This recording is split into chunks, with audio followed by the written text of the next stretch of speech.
ዊሊያምስ ብቻ ነበር።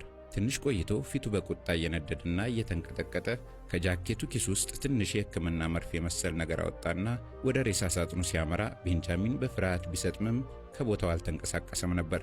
አንድ ሌላ ሰው ደግሞ ዊሊያምስን ተመልከት፣ ሚስትን ተመልከት፣ ትተነፍሳለች እኮ እያለው እያለ ጁዲት ደረቷን የሚያናጋ ኃይለኛ ሳል ከጉሮሮዋ ፈነዳና አይኖቿ ሲፈጥ አክስቷ በሕይወት አለች ስትል ጮኸች። ጁዲት ከንፈሮቿ እየተንቀጠቀጡና ግራ እየተጋባች ከሷ በላይ ያለውን ሰው ተመለከተች።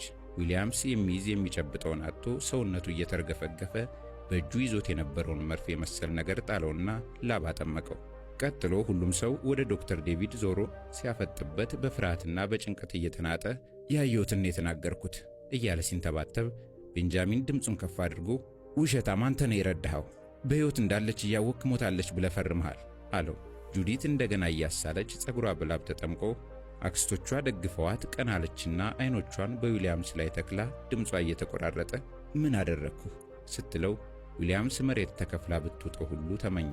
ቀጥሎም በቁጣና በሐዘን እየተንቀጠቀጠች ስልጣን ሰጠሁህ፣ በካምፓኒ ላይ ያመንኩህ፣ ሀብቱ የኔ ቢሆንም እወድሃለሁ፣ እናም ለውለቴ በዚህ መንገድ ነው የምትመልስልኝ ብላ ስታለቅስ ሰው በሹክሹክታ ሐሳብ ሲለዋወጥ ብዙዎች አብረዋት አለቀሱ። አስከትላም ወደ ዶክተር ዴቪድ ዞረችና አንተም ሆስፒታል እንገነባውልህ፣ መኪና ሰጠውህ፣ ከምንም አነሳውህ፣ እንዴት ልትከዳኝ ትችላለህ ስትለው ከንፈሮቹን እየነቀነቀ ለመናገር ተንተባተበ።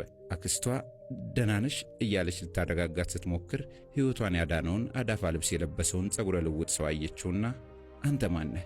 ለምን እንዲያደረክ አለችው በሹክሹክታ። ቤንጃሚን አይኖቹን ዝቅ አድርጎ ድምፁን ቀስ አድርጎ ምክንያቱም እውነቱን አውቃለሁ፣ ትላንት በመኪና ውስጥ ሆነው ባንቺ ላይ ሲዶልቱ ሰምቻቸዋለሁ፣ እናም ያሉት ነገር እንዲከሰት አልፈቀድኩም አላት። ጁዲት አቅፋው ትንፋሿን ዝቅ አድርጋ በተረጋጋ ድምፅ አንተ አዳንከኝ፣ ሕይወቴን መለስክልኝ እያለችው ሳለ ዊሊያም ሀፍረቱ ዳግም ተገፎ እየተንገዳገደ ሁሉም ነገር የኔ መሆን አለበት በማለት ጮኸ።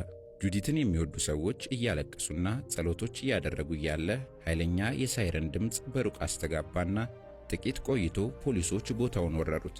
ቤንጃሚን ሊሄድ ሲል ጁዲት እጁን እየያዘችው ከኔ ጋር ቆይ አትሂድ ብላ በሹክሹክታ ነገረችው። ሁሉም ሰው ነገሩን ለማየት ዞረ። ዊሊያምስ ለማምለጥ ሲሞክር በቦታው የነበሩት ወንዶች ሲይዙት ዶክተር ዴቪድ ተንበርክኮ መሬት ላይ ወደቀና እያለቀሰ በፖሊስ ካቴና ስር ገባ።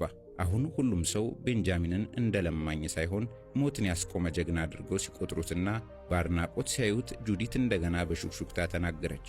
በዚህ ጊዜ እንባ በጉንጮቿ ላይ እየፈሰሰ ስላዳንከኝ አመሰግናለሁ አለችው። አሁንም በድንጋጤ ውስጥ ያለው ሕዝብ ቀጥሎ ምን እንደሚሆን እያሰበ ወደፊት ዘንበል ብሎ ማየቱን ቀጥሏል። ይህን ተከትሎ ቢሊዮነር ጁዲት አንደርሰን ከሞት ተነሳች፣ ባሏና የቤተሰቡ ዶክተር በአስደንጋጭ ሴራ ተያዙ የሚሉ ዜናዎች ሚዲያውን ሞሉት። ፖሊሶች አፋጣኝ ምርመራ ሂደት አደረጉና ጉዳዩ ወደ ፍርድ ቤት አምርቶ በቦታው በቀጠሮ ሲቀርቡ ሰዎች ጉዳዩን ለማየት ተኮለኮሉ። የቴሌቪዥን ጣቢያ ካሜራዎች ብልጭ ድርግም እያሉ ጁዲት ከተለመደው የሚያብረቀርቅ ቀሚስ ውጪ ተራ ጥቁር ቀሚስ ለብሳ በቤንጃሚን እና በአክስቷ መሃል ገባች። ጁዲት አይኖቿን ተከሳሹና የቀድሞ ባሏ ዊሊያምስ ላይ ስትወረውራቸው ፊቱ ገርጥቶ አይኖቹ ፈዘው በቀብር ስነ ስርዓቱ ላይ የለበሰውን የሐዘን ልብስ እንዳደረገ ተቀምጦ ነበር። ከጎኑ ተቀምጦ ያለው ዶክተር ዴቪድ ሲያያት ጭንቅላቱን ዝቅ ሲያደርግ፣ ዊሊያም ግን ከንፈሩን እየመጠጠ በንቀት ሲመለከታት ከጁዲት ጎን በጸጥታ ተቀምጦ የነበረውን ቤንጃሚን ሰውነቱ ጸርቶ ያማረ ልብስ ለብሶና አምሮበት ይታያል። ቀጥሎ ዳኛዋ ይህ ፍርድ ቤት አሁን ችሎቱን ጀምሯል ስትል አሳሰበች። የመጀመሪያው ተናጋሪ አቃቢ ሕግ ጉዳዩ ከዊሊያም